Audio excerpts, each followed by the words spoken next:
Salut, c'est Mani pour un autre flash info. C'est à quelle vitesse un engin de chez Phil Spanier est ready. Et ben ça m'a pris exactement 10 minutes. J'ai chopé un combo, j'ai chopé un cerveau, j'ai boulonné le cerveau dedans, j'ai pas mis la corne évidemment et tout le reste. J'ai boulonné mon combo, donc le pignon, deux vis pour le moteur, deux vis pour le vario. J'ai branché ma radio, j'ai tout mis dans la boîte, j'ai fermé la boîte, parce qu'elle est grande et généreuse, il y a la place pour tous les câbles. Ce que j'aime beaucoup, regardez sur ce Hongnor, câble cerveau, câble vario, tout est rangé. Là on va mettre un petit ventilo encore vite fait. Câble moteur, tu peux te les fixer là, tranquillou, tu vois. Et c'est cool. Comme dit, cet équilibre de la machine est relativement centré, enfin tout petit peu décalé sur l'arrière. On peut tricher encore avec le bac lipo. Là pour l'instant on va le laisser à l'arrière. J'ai mis le cerveau dedans, la direction, j'ai rien réglé, elle est avec un peu d'ouverture et un peu de carrossage, tout à fait normal sur ce type d'engin. À l'arrière, on a le pincement d'origine, tout va bien. Suspension, rien à faire, puisque c'est un engin qui avait évolué sur circuit. Évidemment, moi, je vais encore, une fois que j'aurai fait les essais, je vais le démonter totalement et entièrement pour nettoyage et révision totale à fond, que ce soit du nickel chrome. On verra plus une trace de saleté et de machin, de traces de circuit là-dessus. Mais je vais d'abord faire un essai préliminaire. Les diffs aussi, super bien huilés, super soyeux. Donc le gars qui appartenait à la voiture a fait attention à sa machine. Le diff avant moyen, le diff arrière souple, le diff central moyen comme l'avant je dirais. Mais c'est tout à fait normal pour des réglages circuit. Suspension avant plus dure, à l'arrière bien souple. Nous allons donc sortir et tester ça. Salut les gars, tout de suite. Voilà, on va essayer rapidou donc le Hongnor Next 10 SC ou X10 CRT. On a tout monté, comme dit 10 minutes. Un petit Bellini en 3500, un pignon de 13, on est en 2S. Le but c'était ici super léger. Perso je trouve la suspension un peu trop ferme, mais c'est sûr que c'était pour un circuit, donc bien réglé pour un circuit. Nous on l'adoucira sûrement. On va commencer par le premier test toujours à faire, c'est est-ce que tout fonctionne.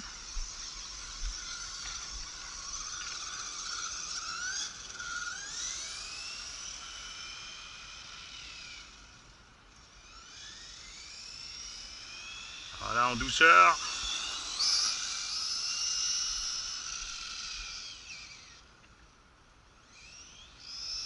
Évidemment, on pourrait largement grimper à 15 dents en 2S. Mais moi je dis ça suffit large. Alors, malgré qu'il soit fermé assez haut, le réglage est bon.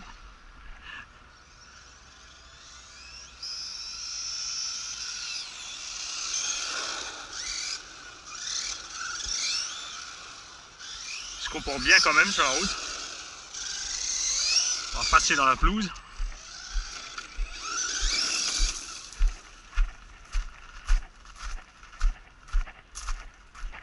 La pelouse qui est un milieu traître pour une RC, puisque ça passe des fois dans des endroits qui glissent, à des endroits qui accrochent extrêmement.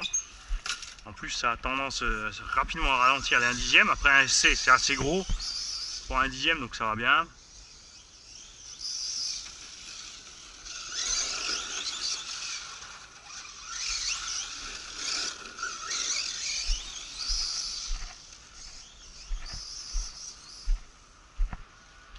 Ouh, je sens que Mani va s'installer un circuit de short course. Par contre, on met sur un filet là, pour éviter de gommer le voisin s'il est à table.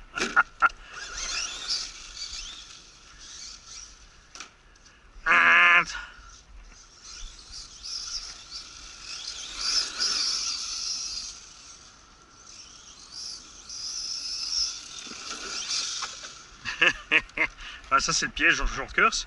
Arriver trop vite, le poids est relativement haut, donc ça fout le camp.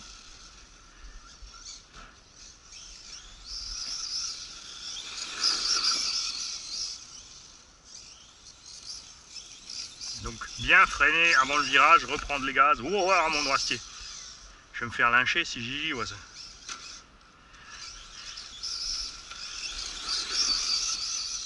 Donc en short course, tu freines un tout petit peu avant le virage. Tu tournes assez sec, ce qui fait que l'arrière déleste, ça tourne quasiment 90 degrés. Et là, tu remets tout de suite tes gaz, tu vois. Ce qui fait que c'est hyper maniable. Évidemment, l'erreur de conduite te posera rapidement un problème. Là, ça va comme il est assez ferme. Donc, personnellement, je vais l'assouplir un petit peu.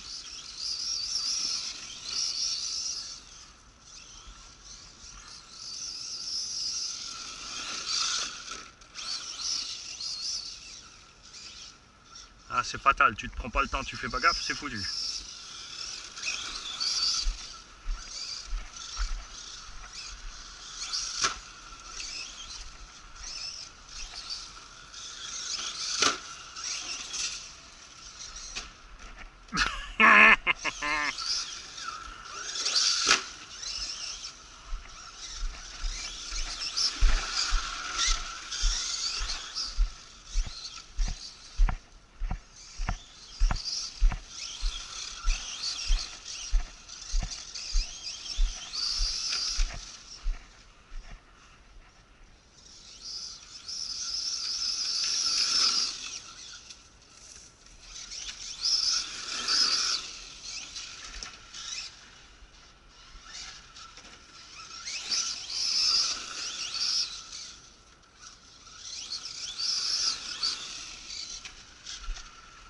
En tout cas, voilà, moi je suis très satisfait des rapports poids, puissance, performance, tenue de route. Évidemment, là on a les petites roues à picot. Si vous prenez des roues génériques de short course avec un profil un peu mixte, genre les Louis Hammer ou des trucs comme ça, vous allez avoir un comportement un peu plus glissant, donc moins piégeux. Avec des crampons, évidemment, ça sera pire. Les crampons, il faudra définitivement rester. C'est pas un crawler, Mani. Avec les crampons, il faudra rester dans les endroits prévus pour les crampons. C'est de la bonne terre bien molle et glissante. Alors, on va voir ce que je vous disais à propos de l'équipe de la machine en vol. Regardez. Elle tombe à plat. Ici, beaucoup de shortcuts piquent du nez et vont taper lâchement en bas. L'avantage d'avoir le poids devant, c'est une meilleure motricité de l'avant. Le cul qui glisse plus vite, donc moins de comportement piégeux justement dans les virages là. Surtout que ce virage est penché vers le côté. Mais il s'en sort franchement bien. Je me réjouis parce qu'on va se faire une petite course avec la fripouille et mini fripouille. Chacun son petit short course. Il y en aura un en SCBE, il y en aura un en Techno SC et Mani sur le Hong Nord. Tout ça en 2S. Le but, ce sera pas d'aller à une vitesse folle, mais s'amuser dans un espace restreint. C'est bien, d'où le nom short course. C'est fait pour les petits circuits à forte accélération. Ouais, j'ai plus envie de m'arrêter.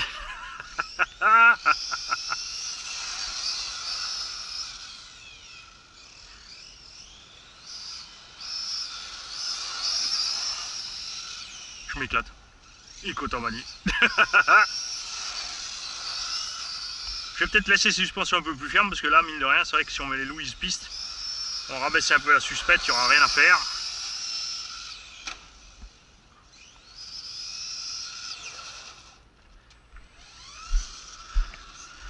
Alors, on va rapidement contrôler la température là-dedans. On a déjà plus de 30 degrés à l'extérieur.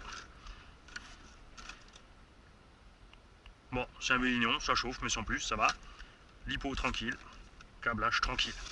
Alors, je te remercie encore une fois, Phil, parce que bien sûr que je me serais éclaté avec cette machine. Elle sera dispo pour un petit jeune et on va faire un heureux, mon Phil, ça c'est sûr. Salut.